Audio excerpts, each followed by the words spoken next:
Welcome to the Slop Farm. Enjoy the video.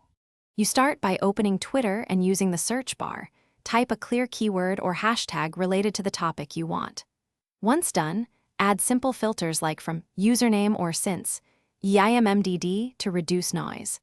Make sure to include quotation marks around exact phrases to avoid unrelated posts. You're looking for a tweet with multiple replies or a numbered sequence. Those are likely thread starters. This fast initial search gets you to the right candidates without scrolling through unrelated content. Next, open any promising tweet and inspect the reply count, timestamps, and visible continuation markers. That tells you whether it's a thread. Then expand replies and linked tweets. Twitter often chains tweets together, so you need to open each linked post to follow the sequence. Pay attention to numbering like / or explicit thread, tags, and to consistent media or style across tweets. That consistency usually means the author is continuing a single narrative.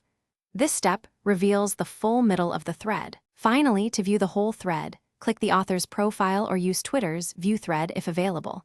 That pulls tweets into order so you can read straight through.